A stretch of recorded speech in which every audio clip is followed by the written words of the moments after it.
Good morning, everybody. It's Marcia from Oils and Wellness with Marcia, continuing in our book, Finding Balance in an Unbalanced World. And It's in My Blood is the title for this one by Jamaryn Braun. I was sitting on the couch in our living room, staring out the large window. As I framed in the picture was the pergola with my dad and I built over the summer. Building the pergola was a mix of hard work, which I enjoyed, and messing around with my dad, which I enjoyed even more. I was only 12 at the time, but when my dad asked for help, I was eager to volunteer. The project consumed much of my summer, but I didn't mind. In fact, I wouldn't have wanted to be anywhere else. My 3 sisters and little brother, time spent along with my dad was special. With 3 sisters and a little brother, time spent with my dad was special. I had many questions about life, and he seemed to always have the right answer. We walked, we laughed, we built, and we learned, and I learned. It was awesome. I learned so much from my dad that summer.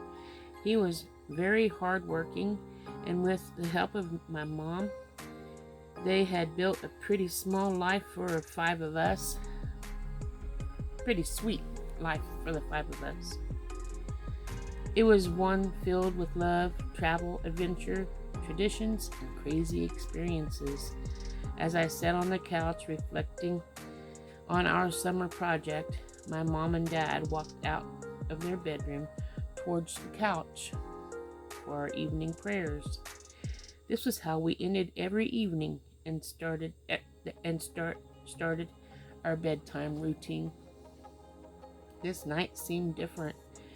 They seemed stressed and not smiling. They seemed nervous and not relaxed. They were distant and disconnected. They walked over to the couch and stood there in silence. They were looking at each other as if to say, "You first."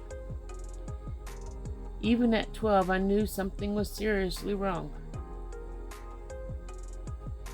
After an uncomfortable amount of time passed, my dad started talking. He said that he was sorry for what he was going to tell us, and that they loved us very much. Then he said it.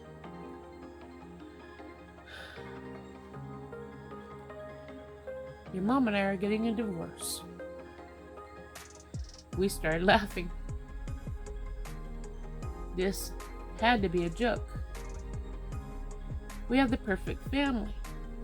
When they didn't laugh, we knew that they were serious. And my older sister stood up and ran downstairs to her room.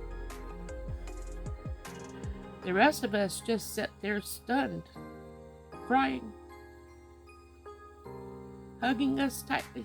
My dad assured us that things would be okay. He was wrong.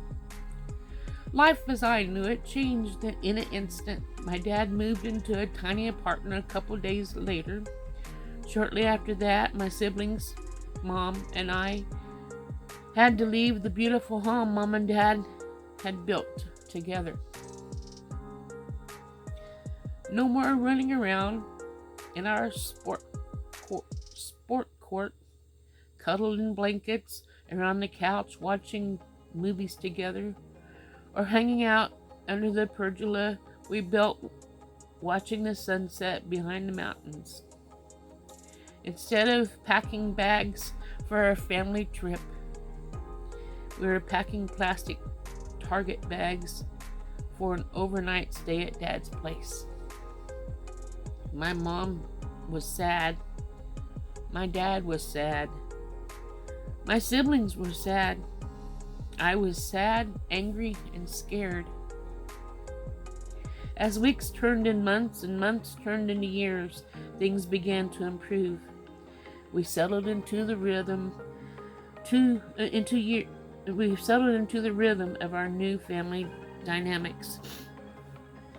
Our parents committed to doing holidays together and going to church together and out to eat as a family most Sundays. And my parents always said, we're family always and forever, no matter what. As the waters calmed and we all healed and adjusted to our new normal, one stress remained: money. I didn't know the details, but I knew things were tight. I caught portions of conversations, and many of them involved debt and the stress of supporting two households. Financial things that were once never even a consideration were now passionately debated. Soccer camps, school clothes, trips, it was all stressful.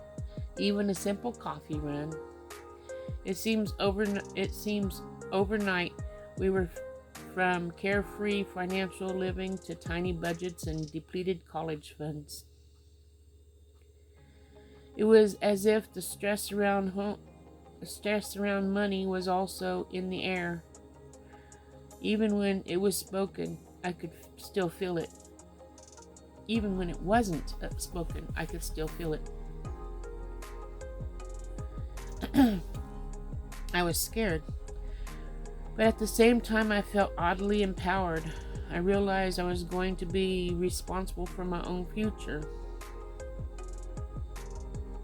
This experience taught me that the decision to make today affects my life in a positive or negative way for years to come.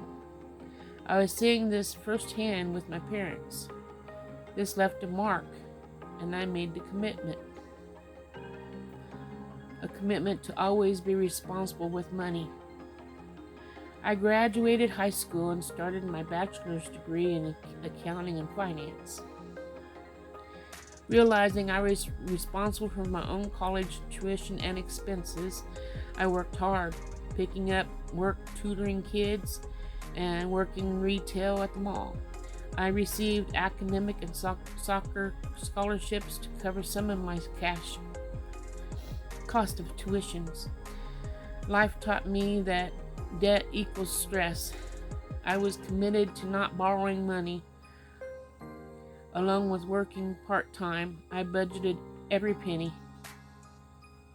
Splurges were few and far between. It was amazing how good a latte could taste when you save for it all week. I promise you it's better. It was hard to see friends who had student loans or family help enjoying themselves, traveling, driving nice cars, going out to eat, and buying cool clothes. I love nice clothes and traveling, and I wanted to join in on the fun. Yet I constantly reflected on what we went through as a family, and I stayed committed to being responsible with money. I worked through the summer and took summer school to stay ahead. Going into my sophomore year, even with the scholarships and the side work, I was going to fall short. I was stressed and faced with an interesting dilemma: student loans, asking my parents for money, or finding some other way. I thought about this for a while, and I knew that I had to figure it out on my own. I was committed. As I was driving home, I heard a very familiar commercial on the radio, but I actually listened to it for the first time. Get paid to donate plasma. Interesting, I thought. I could help people who needed plasma. Awesome. I remember my cousin, Jared, needing plasma when he was going through cancer treatments. I could study while donating. Bonus. Most importantly, I could take the money I needed to pay for school out of my own pocket. Perfect. Although my arms had many tracks like a junkie, and my rich friends would never understand, it worked. I donated as often as the regulations would allow and continued to donate plasma throughout my undergrad years. I guess if you were going to become a regular somewhere, a plasma donation center isn't that bad. My boyfriend and I have started many of our own date nights there. While I imagine most people wouldn't call that romantic, I disagree. Finding a guy who is responsible with his money is sexy.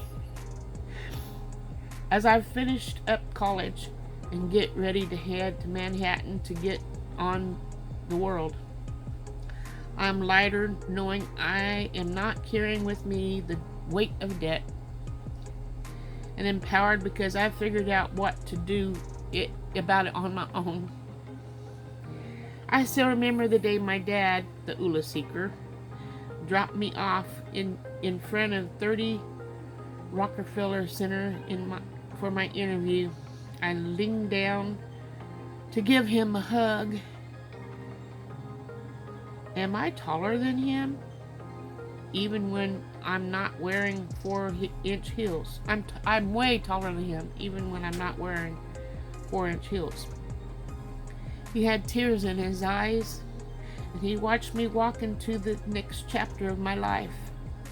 I never asked him the reason behind the tears, but my guess is it was not because of disappointment, because he couldn't pay for my college, but because he was proud of me that I figured it out on my own. Little did I know, it was in my blood. No matter what you're going through, stay true to your word, to yourself and to others. It's something you will never regret. It's not always the easy way, but it's 100% the right way. So, what if you fully intend to keep your word, but busy gets in the way?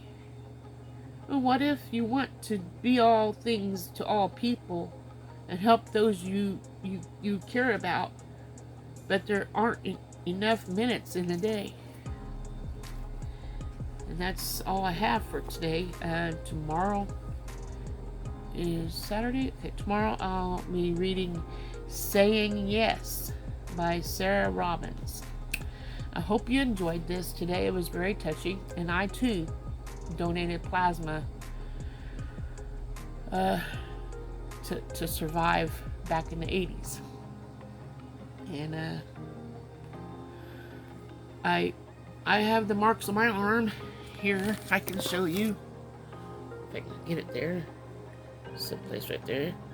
Because I would donate only my right arm, because my left, well, I had a few times on my left arm, but my right arm has larger veins. Anyway, and I thought it was easier with my right arm. I hope you guys have a wonderful day. I really appreciate you watching and sharing your comments with me, and hopefully this helps somebody. I see you guys tomorrow. Have a wonderful day. Ta-ta.